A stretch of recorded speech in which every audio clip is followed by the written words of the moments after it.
Hello friends, आप सभी को मेरे चैनल पर स्वागत है। आज के इस वीडियो के टॉपिक में पेंटास के पौधे पर लगातार फूल लेने के लिए इन पौधों को किस तरीके से फर्टिलाइज किया जाता है, किस तरह से इन पौधों को देखभाल करें जो कि पौधा भी काफ़ी हेल्दी हो, पौधा बुशी हो, पौधे पर लगातार फूल आते रहे। आज के इस वीडियो में ऐसा 2 फर्टिलाइजर आप लोग के साथ में शेयर करूंगी जो कि होममेड तरीका होगा। मैं भी उस तरीके से इन पौधों को फर्टिलाइज करती हूँ, मुझे काफ़ी अच्छा रिजल्ट देखने मिलती है। आपने भी इन पौधों को लगाए होंगे, आपके पौधे पर अगर कलियाँ नहीं बनती हो या फिर फूल नहीं खिलता हो तो किस तरीके से फर्टिलाइज करें, किस तरह से देखभाल करें जो कि पौधा भी काफ़ी हेल्दी हो, पौधे पर फूलों से हमेशा भरा रहे। ये एक परमानेंट पौधा है। परमानेंट पौधा होने की वजह से पूरे साल पौधा जो है हमारे पास बनी रहती है। पौधे पर रह रहे के फूल आते हैं, लेकिन आते जरूर है। पेंटास में और भी कलर वैरायटी देखने मिलती है। किसी भी पौधे पर हेल्दी ग्रोथ लेने के लिए पौधों को सिर्फ फर्टिलाइज करना नहीं होता है, उसके अलावा और भी बहुत सारी चीज़ों को ध्यान देना पड़ता है। जैसे कि इन पौधों को किस तरीके से सॉइल मिक्स में आपने ग्रो किए हैं, इन पौधों को कितना धूप मिलती है, उसके अलावा इन पौधों को किस तरीके से समय समय पे प्रूनिंग करना चाहिए। इन सब बातों को ध्यान रखना बहुत ज़रूरी होता है। अगर आपने भी इन पौधों को ग्रो किए होंगे, आपके पौधे पर अगर ग्रोथ नहीं हो रही है, ना किस तरीके से फूल देखने मिलती है, कहीं ऐसा तो नहीं आप अपने पौधों को हार्ड मिट्टी में या फिर चिकनी मिट्टी में लगाए हो, पौधा ऐसी जगह में हो जहाँ पर धूप नहीं मिलती हो। उसके अलावा इन पौधे पर इसलिए भी फूल आना रुक जाती है, फूल खिलने के बाद इस तरह से जो डेड ब्रांच होती है, जो सीड स्पॉट्स होती है, उसे आपको समय समय पे निकालना होता है। अगर पौधे पर बहुत ज़्यादा लगा हुआ होगा तो आगे पौधे पर फूल खिलना धीरे धीरे कम हो जाती है। पेंटास जैसे पौधे पर इस तरीके से टिप्स एरिया में बंच में फूल खिलती है। एक बार जब इस तरीके से फूल खिल के खत्म हो जाती है, उसके बाद तुरंत इस तरीके से पौधों से निकाल लेना चाहिए। पौधे पर फूल सूखने के बाद पौधों से जितना जल्दी सूखे फूल को हटा लेते हैं, आगे पौधा पूरा एनर्जी कलियां बनाने में लगाती है। लगातार पौधे पर फूल आती है, इसलिए पौधे पर जितने भी सूखे हुए डेड ब्रांच होती है या फिर सीड स्पॉट्स कह लीजिए, पौधों से इस तरह से निकालना बहुत ज़्यादा ज़रूरी होता है। यहाँ पे देख सकते हैं, इसी तरीके से पौधों से निकालना चाहिए। तो समय समय पे इस काम को ज़रूर किया करें। आप अपने पौधे पे इस तरीके से अगर डेड ब्रांच को नहीं निकालेंगे, पौधा पूरा एनर्जी बीज बनाने में लगा देगी। आगे पौधे पर फूल खिलना धीरे धीरे कम हो जाती है, चाहे आप कितना भी क्यों ना फर्टिलाइज करें। इसलिए इस तरीके से ब्रांचेस को समय समय पे जरूर निकाल लिया करें। पौधों को न्यूट्रिएंट्स की ज़रूरत तो पड़ती है, उसके लिए आपको फर्टिलाइज तो करना ही है, साथ में इस काम को भी करते रहना है। अगर पहले से पौधा चिकनी मिट्टी या फिर हार्ड मिट्टी में लगा हुआ होगा तो पौधों को दोबारा निकाल के रिपोर्टिंग कर सकते हैं। पौधों को जब भी रिपोर्टिंग करेंगे, अच्छा से सॉइल मिक्स बना के दोबारा रिपोर्टिंग कर लीजिए। अगर आप इन पौधों को सॉइल मिक्स बना के रिपोर्टिंग करेंगे तो पौधे पर हेल्दी ग्रोथ होगा।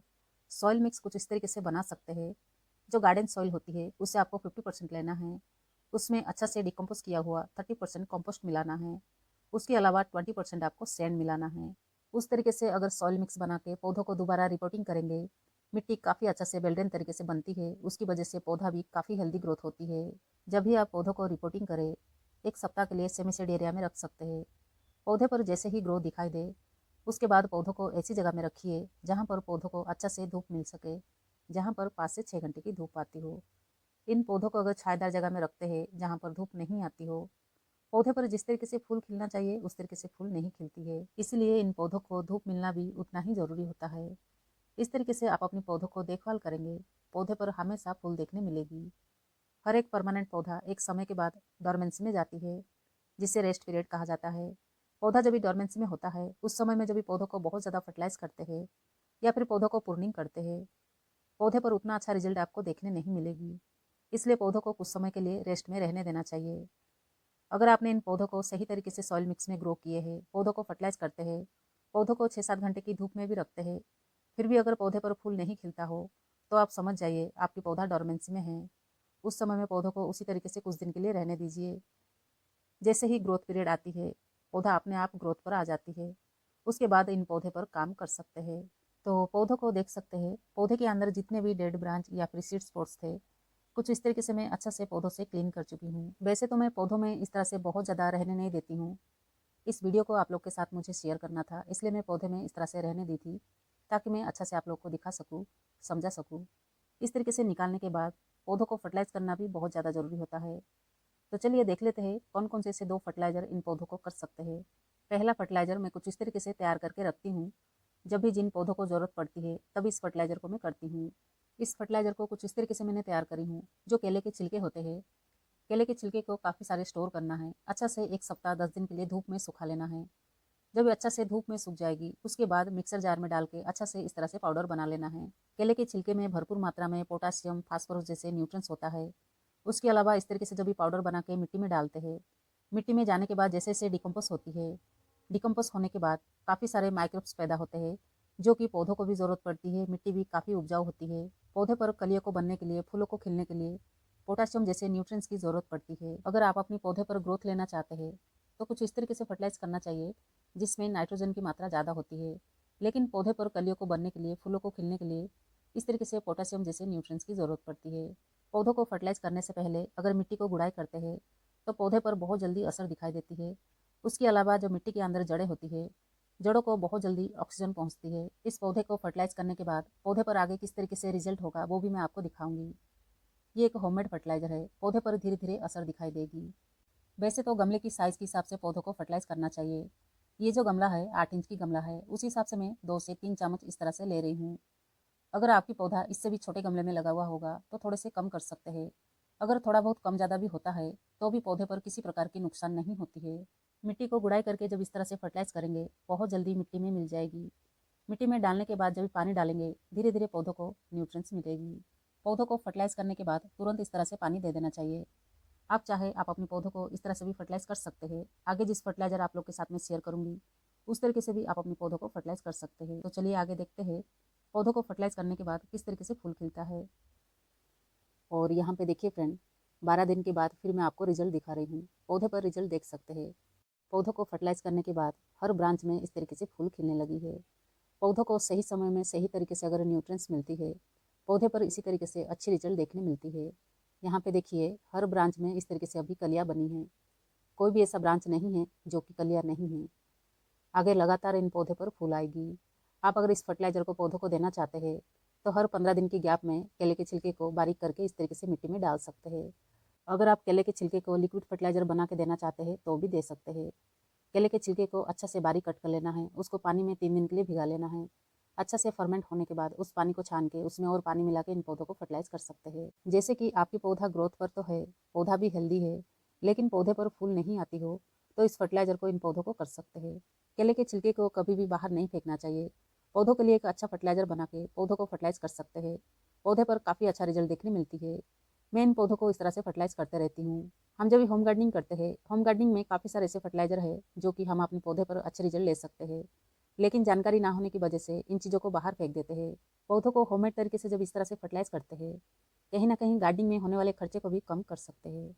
तो चलिए देख लेते हैं इन फर्टिलाइजर के अलावा दूसरा और कौन सा फर्टिलाइजर है जो कि इन पौधों को कर सकते हैं। तो यहाँ पे देखिए फ्रेंड, जो घर पर आलू होती है इस तरीके से आलू से दूसरा फर्टिलाइजर को तैयार कर सकते हैं। इस फर्टिलाइजर को बनाने के लिए इस तरह से आपको आलू लेना होगा। आलू को इस तरीके से बारीक कट करके मिक्सर जार में बारीक पीसना है। आलू के अंदर जो पोटासियम जैसे न्यूट्रिएंट्स होता है, इस तरीके से भी पौधों को फर्टिलाइज कर सकते हैं। वैसे तो मैं यहाँ पे एक आलू को पीस के एक पौधे के लिए तैयार कर रही हूँ। आप अगर ज़्यादा पौधों के लिए इस तरीके से फर्टिलाइजर को तैयार करना चाहते हैं तो ज़्यादा आलू पीस सकते हैं। क्वांटिटी आप अपने हिसाब से भी बना सकते हैं। तो चलिए इस आलू को पीस लेते हैं। तो यहाँ देखिए आलू को पीसने के बाद कुछ इस तरीके से दिखाई देगी। आलू के अंदर जो इस तरह से जूस होती है, इसे हमें छान कर निकालना होगा। पौधों को फर्टिलाइज करने से पहले यहाँ पे छान लेना बहुत ज़्यादा ज़रूरी है। कभी भी इस फर्टिलाइज़र को डायरेक्ट पौधे पे नहीं करना चाहिए। जब भी आप इस फर्टिलाइज़र को तैयार करेंगे इस तरीके से पीसने के बाद अच्छा से आपको छान लेना है। एक आलू के हिसाब से मैं यहाँ पे 1 लीटर पानी में इस तरह से मिला रही हूँ। ये आलू मिट्टी के अंदर जाना नहीं चाहिए। अगर मिट्टी के अंदर जाएगी तो मिट्टी में पूरी तरह से फंगस हो सकती है, पौधों को मार सकती है। इसलिए इस तरीके से छान लेना बहुत ज़्यादा ज़रूरी है। तो देखिए ये फर्टिलाइज़र बन के तैयार हो चुका है। इस फर्टिलाइज़र को पौधों को कर सकते हैं। पौधे के अंदर कलियों को बनने के लिए, फूलों को खिलने के लिए इस तरह से पोटासियम जैसे न्यूट्रिएंट्स देना चाहिए। इस बात का भी ज़रूर ध्यान रखिए, पौधों का आप जब भी फर्टिलाइज़र करें कम से कम 10 से 15 दिन की गैप होना बहुत ज़रूरी है। पौधों को अगर लगातार फर्टिलाइज़र करेंगे पौधे की पत्ती जो है जल सकती है, इसलिए बहुत ज़्यादा पौधों को फर्टिलाइज नहीं करना चाहिए। तो कुछ इस तरीके से भी कर सकते हैं, जैसे कि जब भी किचन में रेसिपीज़ वगैरह बनाते हैं, रेसिपीज़ बनाते समय जब भी आलूओं को यूज़ करते हैं, आलू से जब भी छिलके को उतारते हैं उसके बाद उन छिलकों को इकट्ठा करना है। पानी में उसे 10 से 12 घंटा के लिए भिगा लेना है। अच्छा से भिगाने के बाद उसे आपको छान लेना है। उसमें और पानी मिला के इन पौधों को फर्टिलाइज कर सकते हैं। चाहे आप उस तरीके से कीजिए या फिर इस तरीके से कीजिए, पौधे पर अच्छी रिजल्ट देखने मिलेगी। इसी तरह से इन सब बातों को ध्यान में रखते हुए आप अपने पौधों को देखभाल करते हैं, देखेंगे आप अपने पौधे पर लगातार फूल आएंगे। पौधा हमेशा फूलों से भरा रहेगा। जैसे कि इन पौधों को फर्टिलाइजर के अलावा हर 2 महीने में कंपोस्टिंग कीजिए। गमले की साइज़ के हिसाब से 1 से 2 मुट्ठी वर्मी कंपोस्ट या फिर कार्बन कंपोस्ट मिट्टी को गुड़ाई करके डालना चाहिए। इस तरीके से करने से पौधे पर फूल तो खिलता ही है, साथ में पौधे पर हेल्दी ग्रोथ होती है। उसके अलावा पौधे में नई नई ब्रांचेस ग्रोथ होती है, पौधा भी काफ़ी बूसी हो जाती है।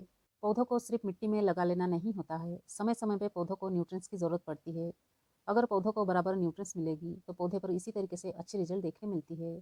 तो आप अपने पौधों को भी इस तरीके से ज़रूर देखभाल कीजिए। तो चलिए फ्रेंड, आज की इस वीडियो को यहीं ख़त्म करते हैं। वीडियो में अगर कुछ जानकारी मिली होगी, वीडियो को लाइक ज़रूर कीजिए। चैनल में पहली बार होंगे, चैनल को सब्सक्राइब करना ना भूलिए।